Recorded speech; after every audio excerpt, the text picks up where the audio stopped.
Hello, aspirants. Welcome to Bhagyalakshmi IAS Institute, where passion meet purpose. So ఈరోజు మనము TSPSC ఇంకా మన 2023లో last part చూద్దామండి. ఇంకా కొన్ని క్వశ్చన్స్ అయితే పెండింగ్ ఉన్నవి. ఇంకా రిమైనింగ్ వచ్చేసి మనకి మెంటల్ అబిలిటీ రిలేటెడ్ క్వశ్చన్స్, మన అర్థమెటిక్ రిలేటెడ్ క్వశ్చన్స్ అయితే ఉన్నాయి. సో అవి చూద్దాము. సో ఇక్కడ చూడండి 107 క్వశ్చన్ ఇక్కడ ఏమడుగుతున్నారంటే the service of the health and wellness centres HWC under the దేని కింద వస్తుంది? ఇది ఆయుష్మాన్ భారత్ కింద వస్తుంది. మరి ఇందులో ఏమేమి ఇంక్లూడ్ అయితే అని అడుగుతున్నారు. ఓకేనా? ఫస్ట్ చూడండి మనకి ఆప్షన్ ఏ వచ్చేసి కేర్ ఇన్ ప్రెగ్నెన్సీ అండ్ మనకి చైల్డ్ యొక్క పిల్లలు పుడతారు కదా, చైల్డ్ బర్త్. సో దాని గురించి అని, తర్వాత మేనేజ్మెంట్ ఆఫ్ కమెన్సబుల్ డిసీజెస్ అని, next basic oral health care అంటున్నారు. అండ్ ఇంకోటి వచ్చేసి screening and basic management mental health alignments అని అంటున్నారు. మరి ఇందులో కరెక్ట్గా కనుక్కోమన్నారు. సో ఇది మనకి ఆయుష్మాన్ భారత్ అనే దాని కింద ఇవన్నీ అయితే రావడం జరుగుతుందండి. సో తెలుగు మీడియం వాళ్ళు కూడా ఇక్కడ చూసుకోవచ్చు. ఎవరు గర్భధారణ మరియు ప్రసవ సమయంలో సంరక్షణ, అంటువ్యాధుల నివారణ, ప్రాథమిక నోటి ఆరోగ్య సంరక్షణ అండ్ మానసిక ఆరోగ్య వ్యాధి అండ్ స్క్రీనింగ్ వాటి గురించి అని చెప్పడం జరుగుతుంది. ఓకేనా? నెక్స్ట్ చూడండి trade infrastructure for export scheme. ఇక్కడ ఏమంటున్నారు? ట్రేడ్ ఇన్ఫ్రాస్ట్రక్చర్ ఫర్ దేనికంటున్నారు? Export scheme. దాన్ని ఏమంటామండి? ITIES అని అంటాము. ఇది మెయిన్ గా ఇంప్లిమెంటెడ్ బై ఎవరు ద్వారా ఇంప్లిమెంట్ అయిందని అడుగుతున్నారు. Implemented by which ministry? Ministry of shipping government of India, ministry of commerce and industry government of India, ministry of finance అన్నారు, and ministry of road and building అన్నారు. So ఇప్పుడు ఇలాంటి question వచ్చినప్పుడు మీరు అయితే ఈజీగానే ఆన్సర్ చేయొచ్చు. ఎందుకనంటే క్వశ్చన్ వచ్చేసి మనకి ఇక్కడ ట్రేడ్ అంటే గుర్తుపెట్టుకోండి, ట్రేడ్ ఇన్ఫ్రాస్ట్రక్చర్ కదా. సో ట్రేడ్ అంటే మనకు ఏం గుర్తు రావాలి? ఎప్పుడైనా ట్రేడ్ అంటే కామర్సే కదా. సో ఇది కొంచెం మనం గుర్తు తెచ్చుకుంటే ఈజీగా ఆన్సర్ చేయొచ్చు. And ministry of shipping and government అనేది ఇది రాంగ్ అని మనం ఐడెంటిఫై చేసుకోవచ్చు. అండ్ ఫినాన్స్ కూడా ఇందులో రాదు. అండ్ రోడ్ అండ్ ట్రాన్స్పోర్ట్ కూడా మనం కొంచెం ఆలోచించవచ్చు, ఎందుకంటే ఇక్కడ ఇన్ఫ్రాస్ట్రక్చర్ అన్నారు కానీ అక్కడ మనకి క్లియర్ గా మెన్షన్ చేసింది ఏంటంటే ట్రేడ్ ఇన్ఫ్రాస్ట్రక్చర్ అన్నారు. సో అలాంటప్పుడు మనం కొంచెం ఆలోచించి ఆన్సర్ అయితే ఈజీగా చేసుకోవచ్చు. ఓకేనా? Ministry of commerce. Next in relation to the organisational framework, ఇక్కడ ఏమంటున్నారు? Organisational framework of NITI Aayog, organisational framework of NITI Aayog which of the following is not matched అన్నారు. ఓకేనా? మ్యాచ్డ్ అనకుండా నాట్ మ్యాచ్డ్ అని అన్నారు. సో చూడాలి ఇప్పుడు మరి నాట్ మ్యాచ్డ్ అంటే ఏంది? ఇక్కడ ఇది కరెక్ట్ కాంది అన్నట్టుగా అడుగుతున్నారు. మరి చూడండి ఇక్కడ ఫస్ట్ స్టేట్మెంట్ వచ్చేసి చైర్మన్, మన నీతి ఆయోగ్ తీసుకుంటే చైర్మన్ ఎవరు ఉంటారండి? Prime minister of India. So ఇది రైట్ స్టేట్మెంట్. తర్వాత పార్ట్ టైం మెంబర్స్ మాక్సిమం 2, తర్వాత ఎక్స్ అఫీషియో మెంబర్స్ వచ్చేసి మాక్సిమం 4 ఉంటారు. అండ్ ఇక్కడ ఇంకో స్టేట్మెంట్ చూడండి, chief executive officer appointed by the president for 3 years of term అన్నారు. సో ఇదైతే ఇక్కడ రాంగ్ ఆన్సర్ అండి. ఇది chief executive officer appointed by the office of the state government for 3 years tenure అని ఉంటుంది. సో ఇది ఒకసారి చూసుకోవాలి. ఓకేనా? సో ఇక్కడ మనకి రైట్ ఆన్సర్ తెలిసినా కూడా మనం రాంగ్ దాన్ని ఎలిమినేట్ చేసుకోవచ్చు. కొంచెం మనము ఈ టాపిక్ ని నీతి ఆయోగ్ అయితే మనకి 2022లో కూడా అడిగారండి, 2023లో కూడా అడిగారు. సో ఇది నేను మీకు అప్పుడు కూడా చెప్పాను, ఇప్పుడు కూడా చెప్తున్నాను. దీని గురించి క్లియర్ గా చదువుకోండి. Next consider the following statement in relation to the foreign trade policy. ఇక్కడ ఏమంటున్నారు? Consider the following statements in foreign trade policy of the government of India అని అన్నారు. ఫారెన్ ట్రేడ్ పాలసీ రిలేటెడ్ గా అడుగుతున్నారు. మరి ఏమంటున్నారు చూడండి, foreign trade policy set of A guide lines. ఇక్కడ ఏమంటున్నారు? ఇది ఒక set of guide lines and instructions ఉంటాయి. ఎందుకు అండ్ ఇది ఏంటి అనేది కూడా చూసుకోవాలి. ఇన్స్ట్రక్షన్స్ ఎస్టాబ్లిష్డ్ బై, ఎవరు ఎస్టాబ్లిష్ చేస్తున్నారండి? By directorate general of foreign trade, DGFT. Okay, in matters relating to the import and export of the goods in India అని అన్నారు. ఓకే, సో ఇది కొంచెం ఆలోచించుకోవచ్చు, ఎందుకంటే ఇక్కడ foreign trade policy of government of India ఇక్కడ clear గా mention చేశారు కదా. సో ఇది మన ఇండియా గురించి అని ఇక్కడ మెన్షన్ చేశారు కదా. So think about that. Next the government of India ministry of finance announced the export and import అన్నారు. సో ఇక్కడ మనం ఆన్సర్ అయితే చేసుకోవచ్చు, ఎందుకంటే మనకి ఏ మినిస్ట్రీ ఏదని అందుకే మనం జాగ్రత్తగా చదువుకోవాలి. ఓకేనా అండి? ఇక్కడ ఇయర్ కూడా మెన్షన్ చేశారు. So this is the second statement అనేది రాంగ్ స్టేట్మెంట్, కాబట్టి మనము ఆన్సర్ అనేది ఈజీగానే చేసుకోవచ్చు. అందుకే మినిస్ట్రీస్ కూడా మీరు జాగ్రత్తగా చదువుకోవాలి. ఏ మినిస్ట్రీ దేనికి వర్తిస్తుంది అనేది ఒకసారి చూసుకోండి చదివేటప్పుడు. Next which of the following statement related to the Rythu Bandhu scheme. ఇక్కడ స్కీమ్ గురించి అడుగుతున్నారండి తెలంగాణ స్టేట్లో. మరి ఇక్కడ రైతు బంధు స్కీమ్ రిలేటెడ్గా విచ్ స్టేట్మెంట్ అనేది కరెక్ట్ అని చూసుకోవాలి. ఇన్ 2020 అండ్ 21 ఇక్కడ చూడండి తెలంగాణ బడ్జెట్ అనేది ఎంత రిలీజ్ చేశారు అగ్రికల్చర్ కని. తర్వాత 2021 Telangana budget 7.7 for the budget earmark for the Rythu Bandhu scheme. తర్వాత Telangana government launch the Rythu Bandhu scheme ఎప్పుడు అనేది ఇచ్చారు. తర్వాత 2020లో 80% of the Rythu Bandhu scheme bifurcation కూడా ఇవ్వడం జరిగింది. సో ఇక్కడ కొంచెం ఇది జాగ్రత్తగా మనం చదువుకుంటేనే ఆన్సర్ అయితే చేయగలుగుతాం. ఎందుకనంటే ఇక్కడ ఎప్పుడు లాంచ్ అయింది అంటే ఒక స్కీమ్ గురించి చదివినప్పుడు మీరు చూడండి అది ఎప్పుడు లాంచ్ అయింది, దాని బడ్జెట్ రిలేటెడ్ ఇన్ఫర్మేషన్ ఏ విధంగా ఉంది అండ్ బెనిఫిషరీస్ ఏ విధంగా ఎవరికి ఉంటుంది అనేది కూడా మనం చూసుకోవాల్సి ఉంటుంది. అండ్ వన్ మోర్ థింగ్ ఏంటంటే ఇక్కడ తెలుగు మీడియం వాళ్ళు ఇక్కడ ఇందాక క్వశ్చన్ మనం తీసుకుంటే భారత ప్రభుత్వ విదేశీ వ్యాపారాల విధానానికి సంబంధించినవి ఈ క్రింది వాక్యాలను చూడండి అని అన్నారు. సో మీ ఇక్కడ తెలుగు మీడియం వాళ్ళకి ఇక్కడ క్లియర్గా మళ్ళీ తెలుగులో కూడా ఉంటుంది. ఒకసారి మంచిగా చదువుకుంటే మనకి క్లారిటీ వస్తుందండి. ఈవెన్ ఇన్ కేస్ మనకు అర్థం కాకపోయినా మనం చూసుకుంటే బెటర్. ఓకేనా. Next match the following in relation to the broad pillars of Telangana innovation policy అని అన్నారు. ఇక్కడ చూడండి మ్యాచ్ ద ఫాలోయింగ్ రెండు ఇక్కడ మనకి ఇచ్చారు. వీటిని ఏం చేయమంటున్నారు, కరెక్ట్ ఆన్సర్ అయితే మనకి ఫైండ్ చేయమంటున్నారు. ఓకేనా. మరి ఇక్కడ చూడండి నేమ్ ఆఫ్ ద పిల్లర్ వచ్చేసి హ్యూమన్ క్యాపిటల్. హ్యూమన్ క్యాపిటల్ వచ్చేసి పిల్లర్ నెంబర్ ఎంత అని అంటున్నారు. ఓకేనా. సో తెలంగాణ ఇన్నోవేషన్ పాలసీలో అది మళ్ళీ ఎక్కడి నుంచి అనేది కూడా మనం జాగ్రత్తగా చూసుకోవాలి. హ్యూమన్ క్యాపిటల్ పిల్లో నెంబర్ అంటే మనకి ఇక్కడ ఒకటి రెండు ఆన్సర్లు అన్న ఖచ్చితంగా తెలిసి ఉండాలి. ఇప్పుడు ఫర్ ఎగ్జాంపుల్ నాకు హ్యూమన్ క్యాపిటల్ అంటే 3 ఉంటుందని తెలుసు అనుకుందాం. ఓకేనా. సో ఏ అనేది 3 సారీ 2 మతలబ్ ఏ అనేది ఇక్కడ దానికి 3 ఉంటాయి, ఆప్షన్ అనేది 2. సో ఏ ఆప్షన్ 2 అంటే నేను ఇక్కడ 50-50 దగ్గర ఆగిపోతా, గుర్తుపెట్టుకోండి. రిమైనింగ్ ఎలిమినేట్ చేస్తా. ఒకవేళ నాకు physical infrastructure and programme management capabilities గురించి నాకు తెలుసు. సో దాని ఆన్సర్ వచ్చేసి 1 అని తెలుసు. సో మరి బి అనేది 1 ఎన్ని ఉన్నాయి చూసుకుంటే ఒక్కటే ఉంది. సో డైరెక్ట్ ఆన్సర్ చేయగలుగుతాం. Next funding models and capital అన్నారు. సో ఇది వచ్చేసి నాకు 2 అని తెలుసు. సో 2 అంటే ఇక్కడ ఆన్సర్ 3 వస్తుంది చూసుకోండి. సి అనేది 3 అని తెలుసు. సో అప్పుడు కూడా ఆన్సర్ చేయగలుగుతా. Next engagement with the industry అన్నారు. సో అప్పుడు కూడా నాకు 4 అని తెలుసు. అంటే ఒక్కటి కరెక్ట్ తెలిసినా కూడా మీరు ఆన్సర్ అయితే జాగ్రత్తగా చేయగలుగుతారు. సో కొంచెం మీరు అన్ని ఆన్సర్స్ని మొత్తం చదివిన తర్వాతనే డెసిషన్ తీసుకోవాలి ఇక్కడ. ఓకేనా.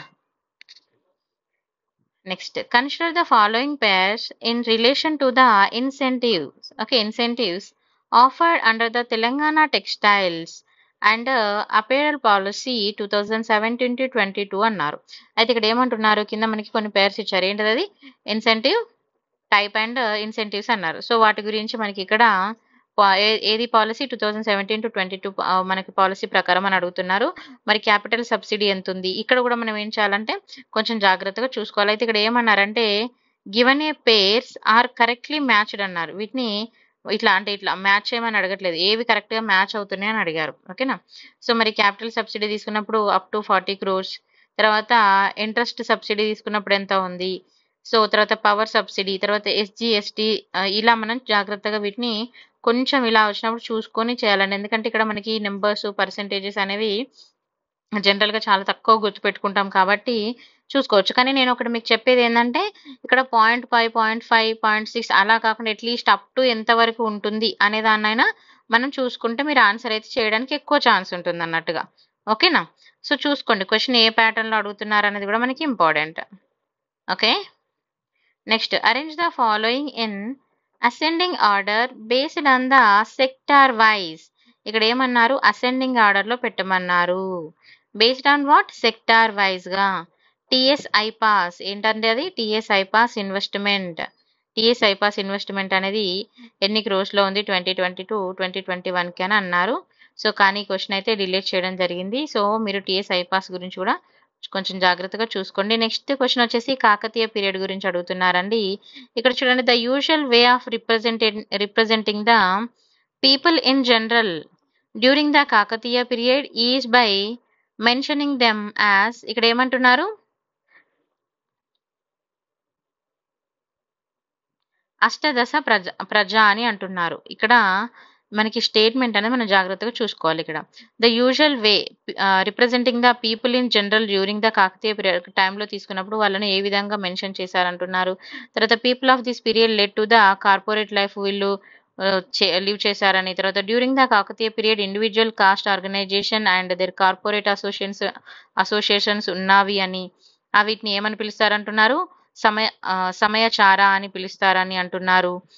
మరి ఇంకోటి ఏమంటున్నారు, Brahmin villages were generally formed into the associations, వాటిని ఏమంటున్నారని చెప్తున్నారు ఇక్కడ మనకి, అసంఖ్యాతులు అని చెప్తున్నారు. అయితే ఇక్కడ క్వశ్చన్ లో మనకి ఏం అడిగారంటే, అగైన్ రిమెంబర్ క్వశ్చన్ అనే స్టేట్మెంట్ రైట్ అడిగారా రాంగ్ అడిగారా మళ్ళీ జాగ్రత్తగా చూసుకోవాలి.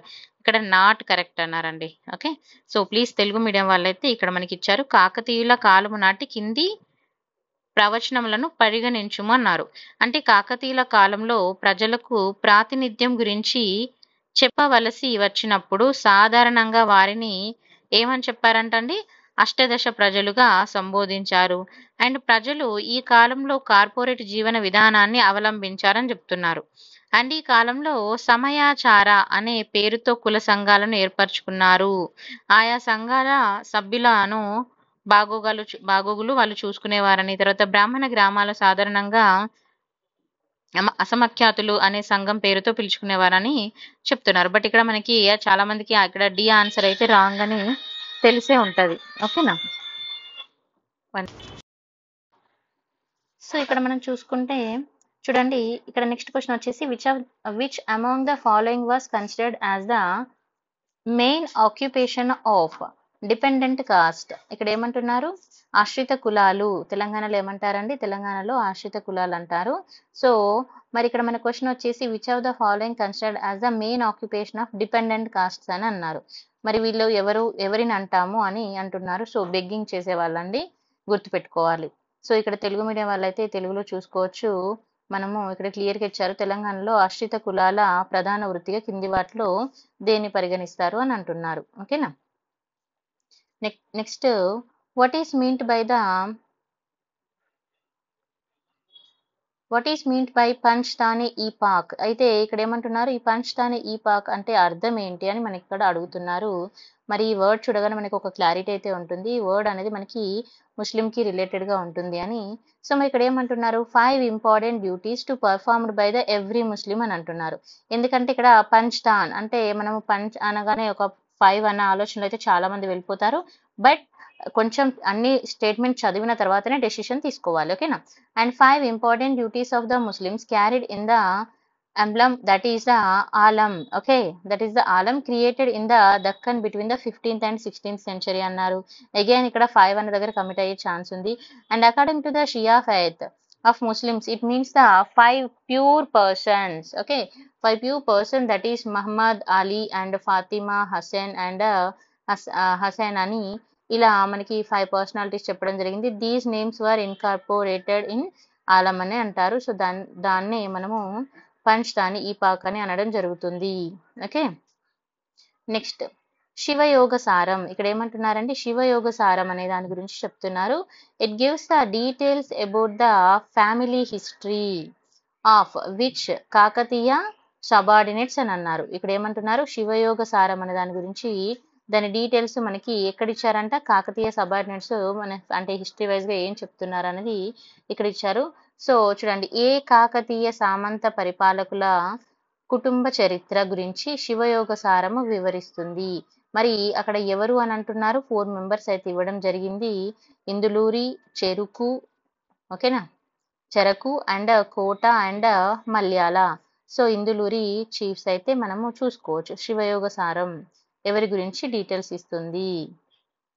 Next, during the Kakatiya period 3 acharyas were popularly known as the Panditatraya. Okay, Panditatraya. Identified them అన్నారు. అయితే ఇక్కడ ఏమంటున్నారు, కాకతీయ పీరియడ్ గురించి ఎక్కువ క్వశ్చన్స్ అడుగుతున్నారు, జాగ్రత్తగా చూసుకోండి. ఇది మనకి history and culture point of వ్యూలో 3 acharyas were popularly known as ఏమంటున్నారు, వాళ్ళని పండితత్రాయ అన్నారు. మరి ఐడెంటిఫైడ్ బై దెమ్ ఎవరి ద్వారా ఎలా ఐడెంటిఫై అయ్యారు అని అడుగుతున్నారు. ఇక్కడ చూడండి, ఇక్కడ మనకి కొన్ని నేమ్స్ అయితే ఇవ్వడం జరిగింది. మల్లికార్జున పండిత, తర్వాత పాల్కురిక సోమనాథ అని, తర్వాత మనకి ఇందులో నేమ్స్ కొంచెం ఐడియా ఉండాలండి. ఓకేనా.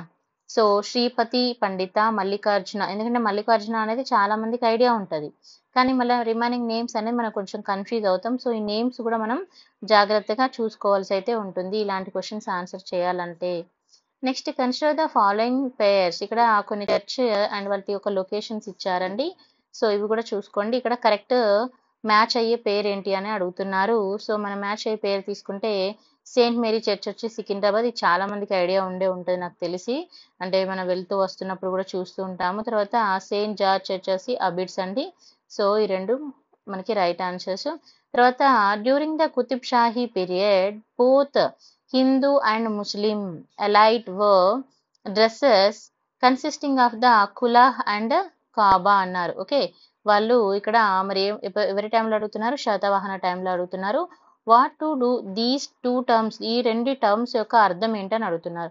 సో ఇక్కడ తెలుగు చూసుకోండి. కుతుబ్ షాహీ కాలంలో హిందువులు మరియు ముస్లింలు ప్రముఖులు, హిందూ అండ్ ముస్లిం ప్రముఖులు.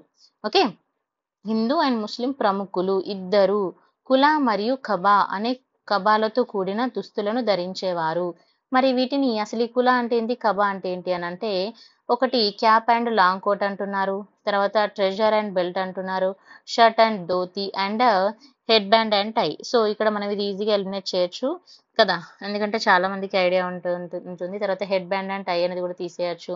తర్వాత ట్రెజర్స్ అండ్ బెల్ట్ అనేది ఇక్కడ మనం చూసుకోవచ్చు. తర్వాత క్యాప్ అండ్ లాంగ్ కోట్ మనం కుతుబ్ షాహీ టైంలో తీసుకున్నప్పుడు మనకి ఆ పిక్చర్స్ మనం చూస్తే మనకు ఒక ఐడియా అయితే ఉంటుంది కదా.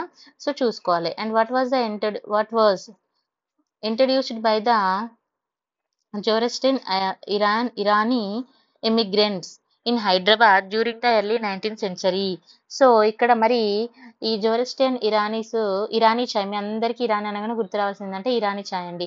వీళ్ళు ఇమిగ్రేట్ అయినప్పుడు హైదరాబాద్లో వాళ్ళు ఏం ఇంట్రడ్యూస్ చేశారని అడుగుతున్నారు. సో ఇరానీ అనగానే ఇరానీ చాయ్ అయితే చాలా ఫేమస్, చాలా మందికి తెలుసు. సో ఇక్కడ ఇరానీ అని ఉంది, మీరు ఈజీగా దీన్ని ఐడెంటిఫై చేసుకోవచ్చు. Next consider the following statement on tribal subplan. ఇక్కడ ఏమంటున్నారంటే ట్రైబల్ సబ్ప్లాన్ గురించి అంటున్నారు, టిఎస్పి. ఇక్కడ మరి ట్రైబల్ సబ్ప్లాన్ తీసుకుంటే ఇట్స్ కేమ్ ఇంటూ ఎగ్జిస్టింగ్ ఎప్పుడు వచ్చింది? 74-75లో. Yes. And after the merger of the plan and non plan, ఈ రెండు అంటే మన ట్రైబల్ సబ్ ప్లాన్ ఉంది కదా, plan and non plan merge చేసిన తర్వాత the TSP was renamed the scheduled tribe component గా ఇది నేమ్ వచ్చింది, ఎస్టీసీ. ఇది కూడా రైటే. బై ఏమన్నారు? Ministry of the tribal affair అన్నారు. ఇక్కడ రాంగ్ అండి, ఇది వచ్చేసి మినిస్ట్రీ ఆఫ్ ఫినాన్స్ వస్తుంది. సో బి అనే స్టేట్మెంట్ రాంగ్. ఇప్పుడు నాకు బి స్టేట్మెంట్ రాంగ్ అని తెలిసింది అనుకోండి, నేను ఈజీగా ఆన్సర్ చేయగలుగుతాను. ఓకేనా? సో చూసుకోవాలి జాగ్రత్తగా. అంటే మనం ఇలాంటివి చదివినప్పుడు, ట్రైబల్ రిలేటెడ్ చదివినప్పుడు చాలా జాగ్రత్తగా ఆ మినిస్ట్రీస్ కూడా మనం చూసుకోవాలనేది మీరు కొంచెం ఫోకస్లో పెట్టుకోండి. తర్వాత sustainable development goals, SDG and వాటి యొక్క టార్గెట్స్ అడిగారండి. సో డెవలప్మెంట్ గోల్స్ అయితే నేను మనకి 2022లో కూడా అడిగారు, ఒకసారి మంచిగా చూసుకోమని చెప్పాను. ఇప్పుడు కూడా మళ్ళీ చెప్తున్నాను, ఎందుకనంటే ఇక్కడ ఎస్డిజి టార్గెట్ 2.2 ఏంటిది, 3.1 ఏంటి, 3.7 ఏంటి, 3.7 ఏంటి, 3 ఏంటి, అట్లా మనకి అడగడం జరిగింది. సో ఇవి మనం జాగ్రత్తగా చూసుకుంటేనే ఆన్సర్ అయితే చేయగలుగుతాము, బ్లైండ్గా అయితే ఆన్సర్ చేయలేమండి. కొంచెం మనకు ఐడియా అట్లీస్ట్ ఒక్కటన్నా ఫైండ్ చేయగలగాలి. నేను మళ్ళీ అదే చెప్తున్నా, ఎస్డిజి టార్గెట్ 2.2 ఉంది ఫర్ ఎగ్జాంపుల్, అది వచ్చేసి end all forms of malnutrition అని తెలుసు అనుకుందాం. ఓకేనా, A3 అని తెలుసు. సో అప్పుడు మీరు ఇక్కడ మూడిట్లలో స్టక్ అయిపోతారు. Okay, for example SDG target 3.1 అనేది నాకు బి అనేది ఆన్సర్ వచ్చేసి 1 అని తెలుసు. అగైన్ మీరు మళ్ళీ మూడిట్లో స్టక్ అవుతారు. ఓకేనా, తర్వాత ఎస్డిజి టార్గెట్ 3.3 అనేది మనకి ఆన్సర్ వచ్చేసి C4 అన్నప్పుడు రెండిట్లో స్టక్ అయిపోతారు. సో ఇట్లా కొన్ని మనం జాగ్రత్తగా చూసుకోవాల్సి ఉంటుంది. అందుకే కొన్నిటిని మనం కేర్ఫుల్గా చదువుకోవాలన్నట్టుగా, ఎందుకంటే ప్రతి దానికి టెక్నిక్ అనేది ఉండదు కదా. సో మనం చదువుకోవాలి. టెక్నిక్ అనేది జస్ట్ ఇది టెక్నిక్ కూడా కాదు, ఏంటంటే మనం ఏం చేయలేని పరిస్థితులు ఏదైనా చేయగలగాలి అన్నప్పుడు ఒక ఆలోచన, అంతే. క్లియర్ కదా? As per the transgender person protection right act 2019, ఇక్కడ ఏమంటున్నారు? ట్రాన్స్జెండర్ రైట్ యాక్ట్ 2019 ప్రకారం who among the following can issue the certificate, ఏం ఇష్యూ చేస్తారంటే certificate of identify the transgender person. So transgender person certificate ఎవరు issue చేస్తారని అడుగుతున్నారు.